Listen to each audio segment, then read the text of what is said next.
Bonjour Perrine, merci beaucoup d'avoir accepté de témoigner aujourd'hui. Bonjour Solène.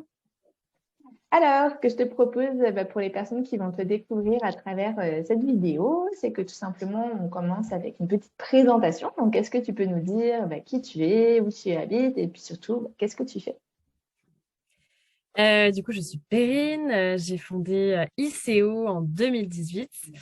Donc, qu'est-ce qu'on fait chez ICO? On impulse le sens et l'impact positif au travail. Côté particulier, on accompagne à travers un bilan de compétences expérientielles et engagées. Et côté entreprise, on propose du coaching d'équipe pour développer le sens au travail et la transition écologique des entreprises. Et puis par ailleurs, j'habite à Lyon, j'ai 33 ans et je suis maman d'un petit garçon. Ok, super. Et est-ce que tu peux nous dire justement pourquoi est-ce que tu as choisi cette cause pour ICO justement du sens et de l'impact au travail? Pourquoi c'est important à tes yeux? En fait, ça part forcément de mon parcours. En fait, moi, j'étais dans le marketing, dans une entreprise informatique et j'ai vécu une grosse crise de travail, une grosse crise de sens au travail. À un moment donné, en conflit total avec mes valeurs, je voulais mettre plus d'écologie au bureau pour faire simple et donc j'ai essayé d'initier des initiatives intrapreneuriales, puis de proposer de créer un pôle RSE. Et puis, en fait, voilà, on m'a pas forcément dit que c'était possible. Je me suis retrouvée un peu paumée, en quête de sens. Et à côté de ça, j'animais des ateliers de sensibilisation à l'entrepreneuriat social et l'intrapreneuriat social avec une association qui s'appelle Ticket for Change. J'ai rencontré beaucoup de gens comme moi qui étaient paumés en quête de sens et d'impact dans leur job, sans trop savoir vers quelle voie se tourner, mais déjà juste de se questionner, voilà, quelle est ma place, qu'est-ce que j'ai envie de faire. Et du coup, je me suis dit finalement, il y a un trou dans la raquette à l'époque. Il n'y avait pas d'accompagnement collectif, expérientiel et engagé sur le sujet. Donc, c'est comme ça qu'est né ICO pour le volet particulier. Et puis, en fait, depuis le démarrage, je savais aussi que j'avais envie d'accompagner le changement dans les entreprises, d'accompagner voilà, plus d'empowerment et d'accompagner cette transformation au niveau écologie et sociale dans les entreprises. Donc, voilà le début, le démarrage, en fait, ouais, d'ICO. Et dans quelle situation tu étais avant qu'on démarre notre accompagnement il y a un peu plus d'un an du coup? Alors j'hésite entre dire au fond du trou et en même temps, non, en fait, c'est vrai que il y a un an, donc j'avais 3 ans d'expérience pré-entrepreneuriale, donc beaucoup de découvertes, d'apprentissage entre haut et bas. J'avais déjà constitué un petit peu une équipe, mais quand je dis au fond du trou, c'est que je me suis retrouvée dans une période où en fait, psychiquement, physiquement, l'état d'esprit était vraiment dans les chaussettes. Côté chiffre d'affaires, je sentais que voilà, ça n'allait pas à la hauteur de mes ambitions. J'avais une autre activité à côté pour me faire la main, l'expérience côté accompagnement entreprise, mais j'avais envie de voler de mes propres ailes et développer à fond ICO. Et en fait, je trouvais pas de solution pour que financièrement, je puisse y arriver. Et donc, à un moment donné, je ne sais pas si tu te souviens, je t'envoie ce mail désespéré en disant, mais Solène, on s'est déjà parlé il y a un an. En fait, là, je sens que j'ai besoin de tenter le tout pour y arriver. Et je sens que j'ai besoin d'aide. Et du coup, voilà. Mhm. Et qu'est-ce que tu espérais concrètement? C'était quoi tes attentes quand tu dis que tu sentais que tu avais besoin d'aide? C'était de quoi exactement tu avais besoin? Euh, alors, ouais, sur plusieurs volets, je dirais que il y avait déjà une base en fait. Enfin voilà, on avait des clients, une équipe qui était déjà motivée, mais je sentais que j'avais besoin de changer d'échelle en termes de process, de structurer en fait voilà l'entreprise, ne serait-ce que voilà par des process de vente, des process d'organisation, marketing, comment moi trouver ma place de gérante j'aime pas forcément dire gérante, mais en tout cas de fédératrice un peu voilà, pilote ou capitaine du bateau, même si ma façon de fonctionner est plutôt horizontale, bah, forcément, en fait, c'était important à un moment donné de me dire, OK, qu'est-ce que j'ai envie de prendre comme place moi maintenant, 3 ans après, et voilà, de faire évoluer ma posture au niveau de l'équipe, de faire grandir l'équipe Mhm. et bah, stabiliser en fait ouais, bah, la viabilité économique de l'aventure Mhm. et me lancer aussi sur davantage sur bah, le développement de l'offre à destination des entreprises. Mhm. Et qu'est-ce qui t'a donné envie de travailler avec moi en particulier? Parce que tu disais, tu m'as envoyé enfin, on avait déjà fait une séance découverte, enfin, un diagnostic 1 an avant le début de notre accompagnement. Est-ce que tu te rappelles ce qui t'avait amené vers Creators for Good? Euh, Bah, déjà, je pense il y a des mots, les verbatims qui, moi, me parlaient énormément, qui étaient bah, impact positif, approche holistique, ouais, l'approche globale en fait, de l'accompagnement, que ce soit aussi bien sur la posture que sur la structuration, la dimension économique et donc voilà, certaines valeurs qu'on semblait partager. Et après, il y avait autre chose voilà, c'était aussi le rapport à l'argent. Je trouve que, en fait, parfois, dans le milieu de l'économie sociale et solidaire, de l'entrepreneuriat social, l'argent est parfois tabou ou, entre guillemets, sale, ou, enfin, on peut pas vivre de son activité si on a envie de, entre guillemets, sauver le monde, enfin, en tout cas, de contribuer à la transition. Et du coup, ce rapport à l'argent qui me semblait plutôt correspondre à ma vision en fait de l'entrepreneuriat, qui est que on peut avoir de l'impact tout bah, en ayant un revenu et en permettant de générer aussi de l'emploi. Bah, ça, je me suis dit, en fait, c'est exactement ce dont j'ai besoin. Donc, Mhm. voilà. Ouais, super. C'est chouette parce que du coup, je découvre, je découvre aussi des infos dans ces interviews. Puis en parlant d'argent, justement, j'avais une question à te poser à ce sujet par rapport à l'investissement que tu as fait dans l'accompagnement.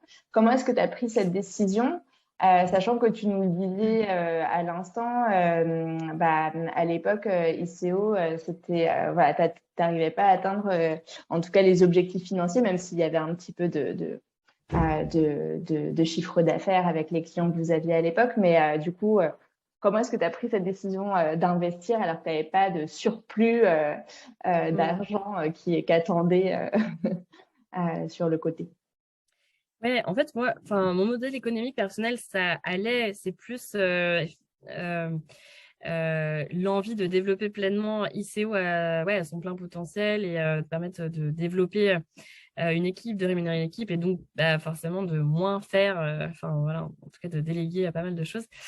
Et du coup, en fait, financièrement, je l'ai pris comme un pari, un investissement, en fait, clairement sur bah, ouais, ce que j'ai envie de faire, d'avancer et de développer ouais, cette aventure. Et bah, j'avais potentiellement les fonds. Enfin, je pense que dans ma tête, je me suis dit, je le prends sur mes deniers personnels. Mais un peu comme finalement, nous, ce qu'on propose en fait chez ICO, c'est oui, il y a le financement CPF, mais il y a aussi des personnes qui financent. Et avant d'avoir l'agrément CPF l'année dernière, en fait, il y avait bah, les personnes le finançaient en autofinancement. Et du coup, bah, c'est aussi un certain état d'esprit de se dire, bah, en fait, je prends le risque, même si c'est un montant important pour moi à l'époque. Je prends le risque financier, mais j'investis sur moi et sur le développement de mon activité parce que j'y crois. Mhm. Et puis, je trouve ça intéressant le parallèle que tu fais avec tes clients en disant, bah, si je veux que mes futurs clients, ils investissent dans la solution que je développe à travers mon activité, il faut que moi aussi, je puisse bah, montrer l'exemple, entre guillemets, et puis moi-même avoir l'audace d'investir à la hauteur des ambitions qui sont les miennes, quoi. Donc, ouais, je trouve ça super juste, effectivement, de le voir sous cet angle-là aussi.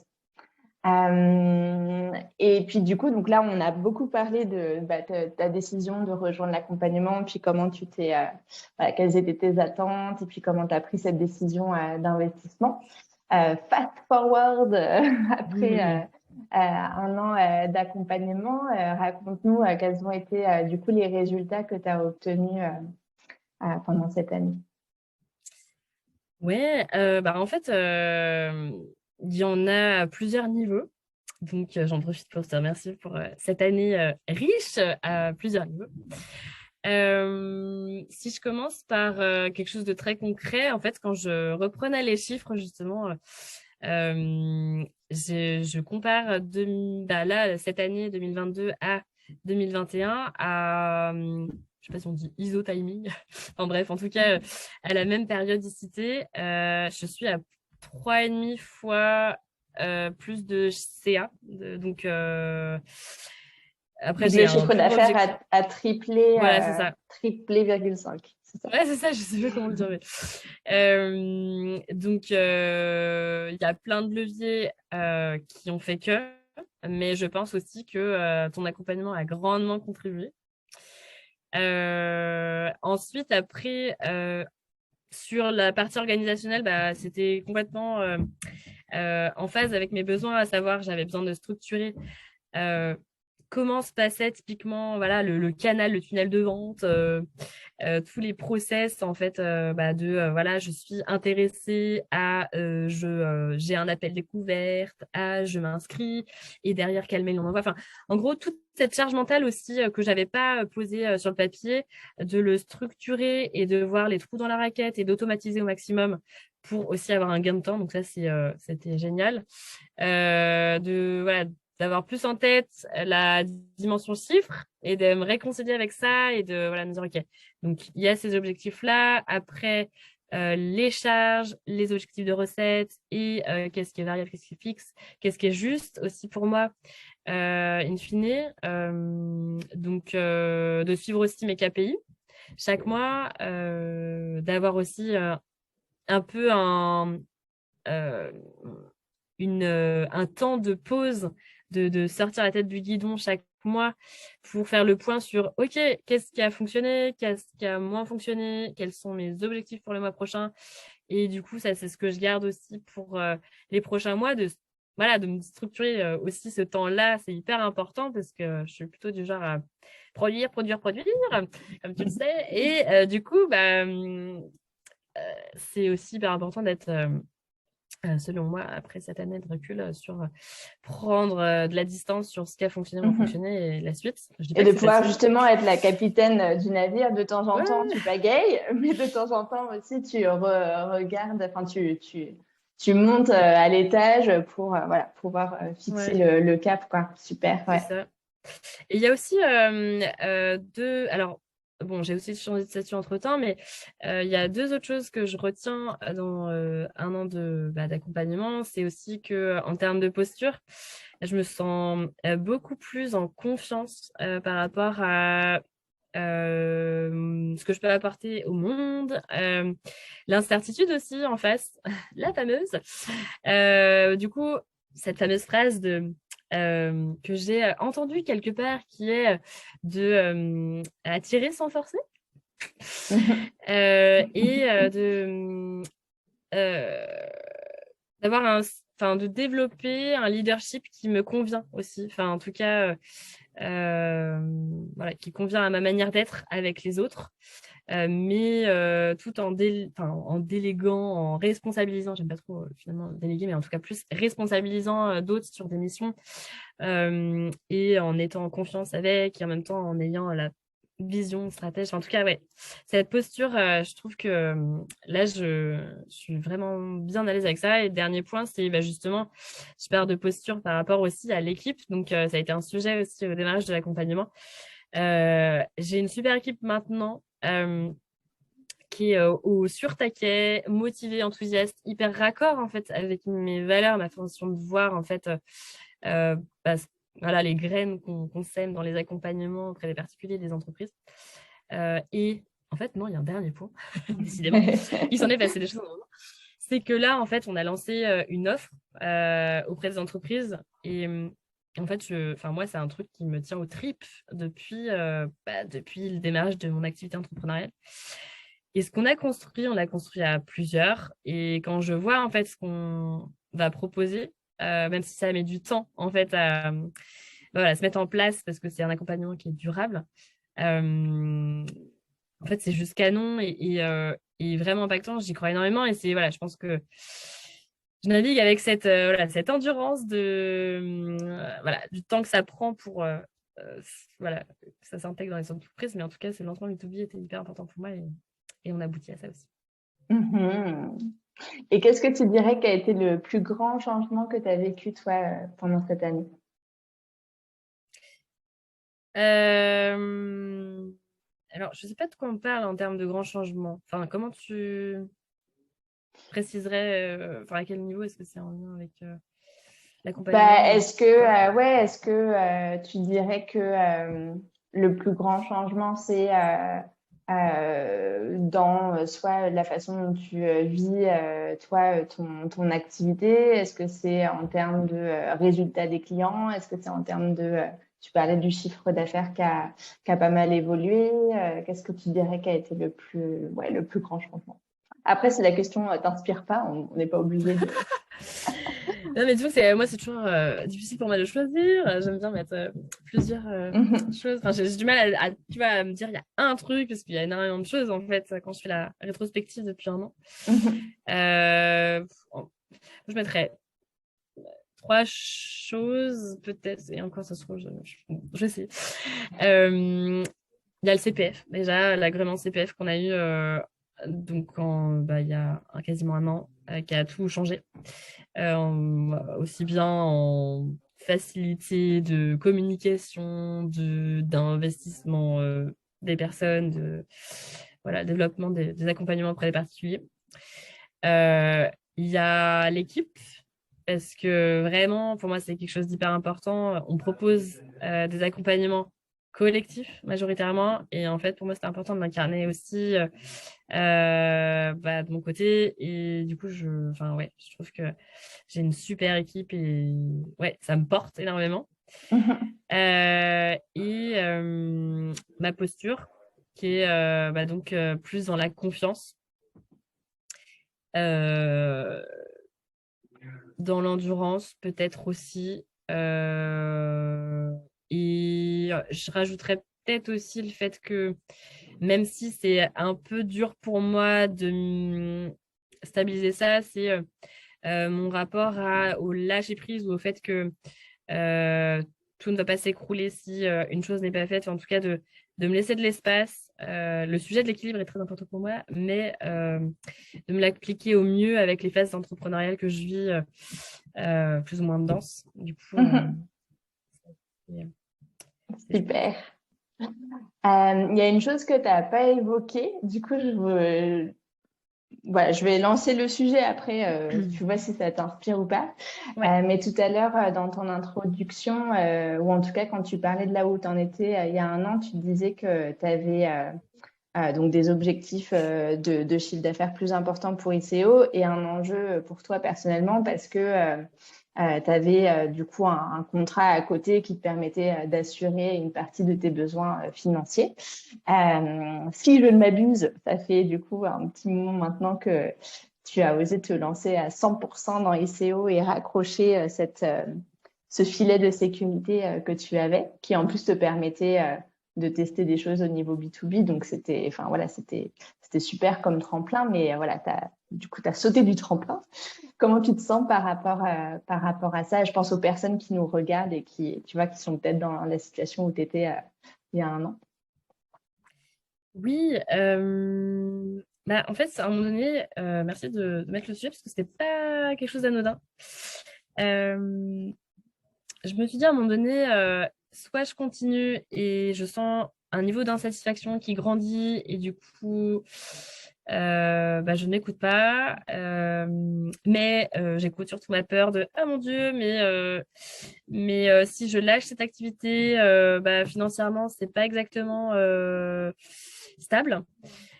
Soit à un moment donné, bah, j'y vais, je me jette dans l'eau et je me fais confiance par rapport à bah, ce que j'ai envie de mettre en place auprès des entreprises, ce qui aussi avait un impact. En fait, il y avait l'envie et aussi l'impact financier que ça peut avoir, puisque bah oui, les entreprises, c'est en tout cas dans mon cas plus rémunérateur que les accompagnements qu'on propose aux particuliers. J'ai choisi la deuxième option. Après, je suis pas partie de zéro dans le sens où ça faisait un moment donné que j'expérimentais. Ça fait un moment donné aussi que j'ai en tête bah, cet accompagnement qu'on a lancé. Et oui, il y a une zone d'incertitude encore maintenant.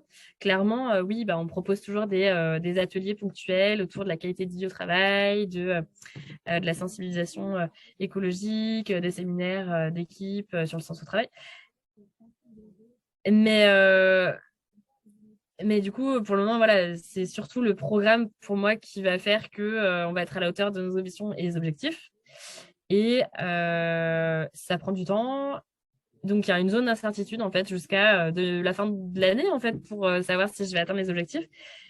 Et même si parfois j'ai des petites zones de stress, en fait, je pense que vraiment, j'ai l'impression que je suis à la bonne place, alignée. Enfin, il y a une dimension de confiance, en fait, en ce qu'on peut Mhm. apporter. Et par contre, ouais, là, le point de vigilance que j'ai, c'est la priorisation. C'est à un moment donné, bah oui, peut-être que je ne vais pas répondre à toute sollicitation. Ce que j'ai du mal à vivre parfois, de me dire, ah mince, mais j'ai pas répondu à cette personne qui m'a sollicité. Bah ouais, mais c'est OK. Par contre, c'est quoi mes priorités? Et du coup, voilà, j'en suis là. Mhm. Euh, Ouais, ouais, ouais. Non, mais c'est super. Merci de partager ça parce que parfois on se dit, bah, voilà, le contrat freelance à côté qui sécurise un peu, je le lâcherai quand tout sera rose et tout ira bien et tout sera sur les rails. Et en même temps, bah, tu prouves bien que, voilà, parfois c'est justement en osant sauter du tremplin et puis nager. Voilà, par tes propres moyens que justement tu es aussi dans cette confiance et que tu vas pouvoir aussi rayonner ça auprès des prospects entreprises que tu attires déjà. Donc, top. Bah, écoute, est-ce que tu as une dernière chose à partager aux personnes qui regardent cette vidéo et qui peut-être, tu vois, sont dans la situation dans laquelle tu étais il y a un an, donc ils ont leur activité, ils ont leur premier client, mais ils ont besoin de, voilà, de passer le cap et ils hésitent à se faire accompagner, que ce soit d'ailleurs par moi ou par quelqu'un d'autre. Mais qu'est-ce que tu leur dirais? mhm. Bah, après, c'est vrai que, comme je disais tout à l'heure, moi, enfin, on accompagne les personnes. Donc, l'accompagnement, pour moi, si j'y croyais pas, enfin, voilà, c'est à un moment donné, j'essaye d'incarner ce que je prône aussi au mieux. Et moi, je pense enfin, tout dépend, en fait, à chaque fois du besoin, du contexte. Moi, je sais que, bah, quand c'est le bon accompagnement, enfin, il n'y a pas forcément le bon moment pile poil, mais en tout cas, quand j'en ai ressenti le besoin, bah, moi, je dirais juste foncez, en fait, si vous sentez que par rapport à ce que propose Solène sur son site avec les différents thèmes abordés, la façon de le faire, ça vous parle, mais oui, c'est un investissement, mais en fait, enfin, c'est comme tout, quoi. À un moment donné, si vous croyez en votre projet, vous avez envie de le développer et d'en vivre et d'avoir un impact, bah, go for it. Et ouais, bah, je peux pas dire autrement que ce que nous, on dit aussi à nos accompagnés, quoi. Donc, ouais, c'est un investissement, mais c'est un investissement sur ça, sur son projet. Est-ce que tu as un dernier mot à rajouter ou quelque chose d'autre que tu voudrais partager? Euh, Bah, je pense que, enfin, tout simplement, merci. Merci par rapport à ce que toi, tu apportes au monde. Bah, voilà, le fait que c'est un accélérateur pour des femmes entrepreneurs comme moi, qui à un moment donné, bah, il y a plusieurs cailloux dans la chaussure et du coup, il y a besoin de faire un peu le tri et d'alléger la route et de baliser un peu mieux, d'éclairer la lanterne et aussi de manière holistique. Moi, c'est ça qui m'a beaucoup plu aussi dans ton accompagnement. Donc, ouais, merci pour ça. Et puis, bah, c'est vrai que du coup, je me remercie aussi moi d'avoir suivi mon intuition parce que ouais, parfois c'est ça, c'est pas trop se poser de questions et suivre son intuition et j'y crois beaucoup. Donc ouais, Trop merci. cool. Ouais, c'est un super mot de la fin, ça. Merci, merci à moi-même d'avoir suivi mon intuition. J'adore. Mais écoute, moi, j'en profite aussi, du coup, pour te remercier pour ta confiance déjà quand tu as choisi de rejoindre l'accompagnement, pour ton ouverture aussi, et puis pour, voilà, t'être accroché à travers les hauts et les bas de cette année. Tu peux vraiment être fier de toi d'avoir amené ton activité là où elle en est. Et puis, tu le partageais aussi dans ton témoignage. C'est le chemin est loin d'être terminé. Il reste plein de choses à mettre en œuvre et en même temps, voilà, la cause qu'est la vôtre, elle vaut le coup en fait de pouvoir justement créer tout ce changement que ICO impulse. Donc voilà, moi je suis super fière que tu m'aies choisi pour voilà apporter ma petite pierre à votre édifice. Et puis vraiment, bah ouais, bravo pour tout ce chemin parcouru. Merci à toi d'avoir été une cliente plus qu'idéale. Moi, j'ai adoré travailler avec toi. Et puis, bah, très longue vie à ICO. Merci Célène.